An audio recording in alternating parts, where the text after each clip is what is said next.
4 hommes d'affaires très importants dans le real estate, dans l'immobilier, rentrent dans les années 70 au Rabbi de Lubavitch. Impressionnés, passionnés par leur entretien qu'ils ont eu avec le Rabbi, ils terminent la discussion en demandant au Rabbi: Rebbe, qu'est-ce qu'on peut faire pour toi? Le Rabbi les regarde et lui dit: aujourd'hui, j'ai plus de 80 ans. Chaque jour, je me demande qu'est-ce que aujourd'hui peut être mieux qu'hier, et demain mieux qu'aujourd'hui. Étonné par la réponse du Rabbi, des hommes avec des gros moyens qui auraient pu faire des grandes choses à ce moment-là en termes de philanthropie, ils reçoivent une réponse: j'ai pas besoin de vous, j'ai besoin que vous faites, j'ai besoin que vous vous aidez vous-même. Tout de suite, le Rabbi, sans perdre un instant, demande au secrétariat qui offre une paire de téphilines à ces 4 hommes d'affaires, milliardaires, et bien sûr que leurs vies ont changé suite à ça. Aujourd'hui, nous avons expliqué dans le sujet d'aujourd'hui la Sfirat HaOmer. Sfirat HaOmer, c'est-à-dire le compte Sfira HaOmer, le compte, comme la Torah dit, ou Sfartem lachem mimacharat HaShabbat, vous allez compter du lendemain de Pesach, les 49 jours pour arriver enfin à Shavuot. Et justement, on doit comprendre c'est quoi la différence entre la fête de Pesach et Shavuot. S'il y a un compte entre les deux, c'est qu'il y a bien une différence entre la première fête et la fête qu'on rencontre après les 49 jours de compte.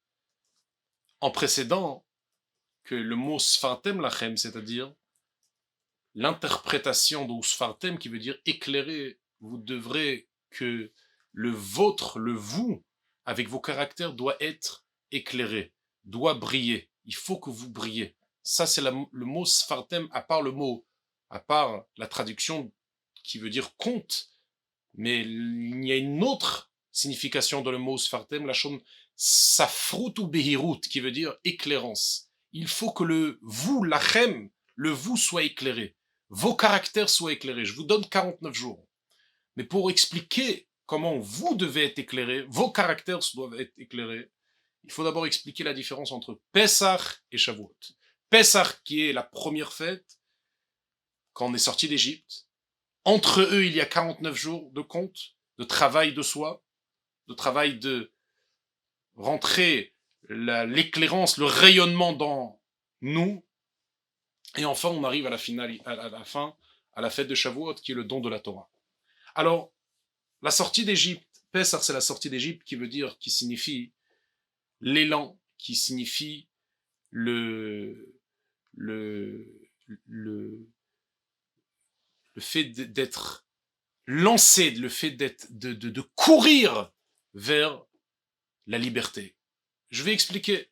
Quand tu as une personne qu'il est en prison pendant très très longtemps, et tu lui dis un certain jour que tu peux sortir de prison, et bien sûr on voit l'empressement qu'il a pour sortir de prison.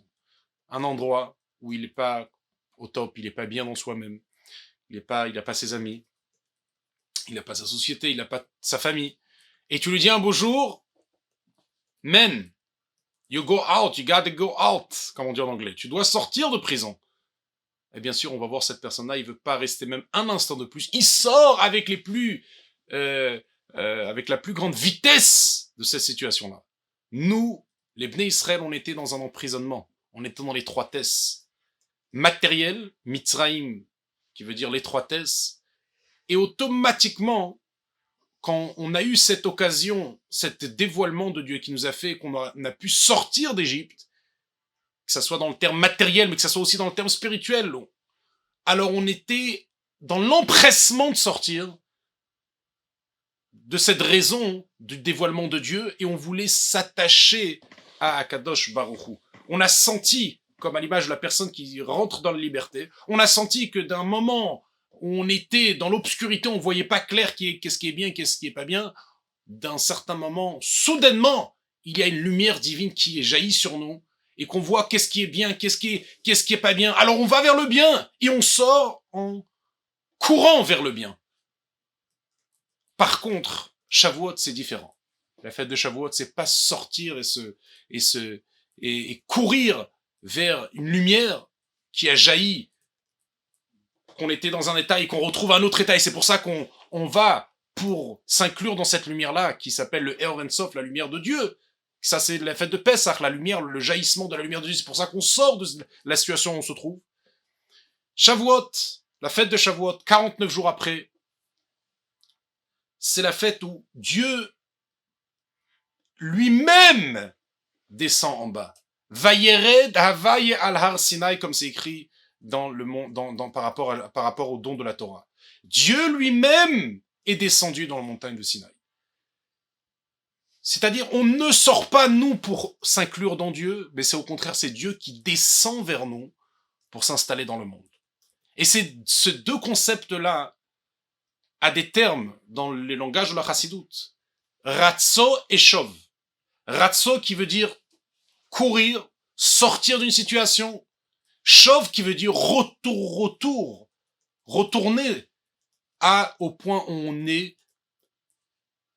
Et c'est l'esprit de l'homme. Des fois, il a envie de faire quelque chose avec une grande ambition et il doit se calmer. Il doit dire, oh, calme-toi. Fais d'abord qu'est-ce que tu dois faire calmement. Et cet empressement que tu as, concrétise-là. Ça s'appelle le Ratzov et Shov. Tu aimes Hachem à la folie, mais après, il faut avoir le Shov. Il faut avoir le retour. Tu peux pas seulement t'éjecter, comment on appelle ça, décoller de ta situation sans revenir vers où tu es. Tu oublies ta femme, tu oublies tes enfants parce que dans une fila pendant 4 heures de temps et etc. parce que tu aimes Hachem et tu t'inclus dans Hachem. Ok? T'es dans le Ratzon. Non, il faut faire Shov, il faut revenir. Il faut revenir dans la situation physique, matérielle où tu te trouves. Pas seulement vouloir, mais concrétiser où on se trouve. Alors on va parler maintenant du Ratso. On va parler maintenant plutôt de Mitzrayim, cette sortie d'Égypte, qu'on a dit que ça signifie le fait de courir, de sortir avec empressement, qui veut dire le Ratso, qui veut dire la volonté de sortir d'une situation, la volonté de s'inclure vers quelque chose de plus haut. Ça veut dire Ratso. On va parler de ça plutôt maintenant, et Bezrat Hashem, les prochains cours, on va parler du Shov, que ça signifie Shavuot. Alors, c'est quoi le Ratso qui s'est passé pendant la sortie d'Égypte? Alors, pour comprendre ça, on va d'abord tout de suite expliquer et prendre note que l'histoire de la sortie d'Égypte, c'est quelque chose qui se passe tous les jours. C'est écrit les man tizkor et yom tzetra me'eretz Mitzrayim, afin que tu te souviendras de la sortie d'Égypte, kol yemei chayecha, tous les jours de ta vie. Tous les jours de ta vie, tu cites la sortie d'Égypte, le matin dans le Shema Israël. Ani Hashem Elokechem asher hotziti etchem me'eretz Mitzrayim, liot lachem lelokim, Ani Hashem. Je suis l'Éternel ton Dieu qui t'a sorti d'Égypte, je suis l'Éternel ton Dieu. Tu les cites tous les jours. Dans la troisième passage du Levayomer, dans la prière la plus importante de la Tfila. Le Shema Israël, le Vayomer, c'est quoi? Ça parle de la sortie d'Égypte. Les man tiskor et yom tzetra me'eretz Mitzrayim, c'est le nyan de la sortie d'Égypte, de cette sortie d'Égypte. Pourquoi? Puisque justement, c'est quelque chose de fondamental dans le travail d'un juif. Un juif, il est fait par des limites, il est fait par une étroitesse, il est fait par plein de choses qu'il vit automatiquement, systématiquement, c'est naturel, c'est ça qu'il rencontre tous les jours, le matériel. C'est quelque chose qui s'appelle l'étroitesse, qui s'appelle la limitation. Et pour dire plus, même la spiritualité est liée à de l'étroitesse. Même les anges sont liés à de l'étroitesse. Où on voit ça? Eh bien, dans le Yetzer Or. Regarde qu'est-ce qu'il y a marqué. Veha ofanim vechayet hakodesh. Et les anges, ofanim, c'est une sorte d'ange. Chayet hakodesh, encore une autre sorte d'ange, des espèces différentes d'anges. Ok? Bera'ash gadol, avec énormément d'hurlements. Mitnasim, ils montent. Les Umat Asrafim d'un niveau encore plus supérieur, d'un autre niveau, une troisième catégorie d'anges. On a eu Ophanim, on a eu Chayat HaKodesh, on a Srafim. Ils montent de niveau chacun et ils disent quoi? Kadosh, Kadosh, sacré, sacré tu es. Quand ils saisissent les anges, que leur vitalité est minime par rapport à la vraie niveau de Dieu, par rapport à l'essence de Dieu, et ils reçoivent vraiment un reflet de la vraie, de la vraie puissance d'Akadosh Baruch Hu, eh bien ils partent en feu ardent pour s'inclure vers Akadosh Baruch Hu. Ils savent que qu'est-ce qu'ils reçoivent, c'est rien. Alors ils veulent beaucoup plus, ils disent mais j'ai rien moi. Toi Dieu, avec tout ton univers, c'est quoi? C'est que ta royauté qui fait ça. Mais toi t'es au-delà de ça, à l'image de la population dans un royaume qu'ils vivent que d'une royauté. Ils sentent que c'est que la royauté qui leur donne de l'énergie. Mais c'est la royauté, c'est pas l'essence du roi, c'est seulement sa royauté. Le roi, il est complètement séparé de tout ça. Eh bien, les anges et tous ces milliards et milliards de créatures spirituelles, et il y en a sans fin de créatures, comme c'est écrit que dans chaque groupe, il y a des millions de malachim. Et il n'y a pas de nombre dans les groupes, où les Gdoudav et Mispar. Tous ces milliards et milliards de créatures spirituelles, ils comprennent que avec toutes le chiffre et le nombre immense qu'ils sont, leur vitalité est infime par rapport à l'essence de Dieu. Alors ils veulent s'inclure, ils veulent sortir d'une situation pour arriver à une autre, parce qu'ils comprennent que toute leur provenance est d'une toute petite, un reflet de Dieu. Ils veulent s'inclure dans l'essence même de Dieu. Ils veulent y arriver. Et c'est pour ça qu'ils hurlent, et pour ça qu'ils avancent, pour ça qu'ils s'élèvent.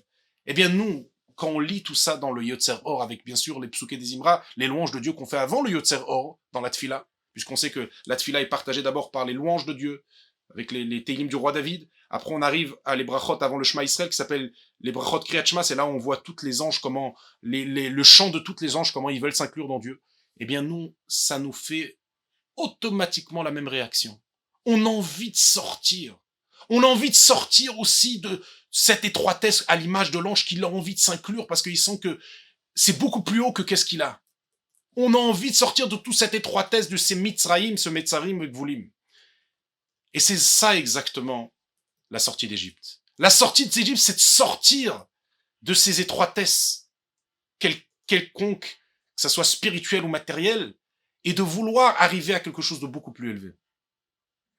Sentir que Dieu est beaucoup plus élevé, Ani Hashem Loshanit, et Dieu, avec toutes ses créatures, etc., il est insaisissable, et tu as envie d'arriver vers lui, et ce niveau d'insaisissable. Parce que qu'est-ce que toi, tu saisis, c'est la partie qui est infime, qui est ni minimalisée, complète. Alors tu vas arriver à plus haut que toi, et tu sens, et c'est pour ça que tu as envie de décrocher, t'as envie de te sortir de cette situation pour arriver à beaucoup plus au niveau d'Akadosh Baruch Hu. Ça, c'est la demande qui a marqué « Sors d'Égypte tous les jours ». Sors de cette étroitesse que tu penses que c'est immense, tout ce grand monde, mais c'est rien par rapport à Hachem, tout ce grand monde-là. Même si on sait que du sol jusqu'au ciel, il y a 500 ans de marche pour y arriver, mais ça reste limité. Et Dieu, c'est illimité. Si tu prends 1 milliard devant l'infinité, c'est pas plus grand que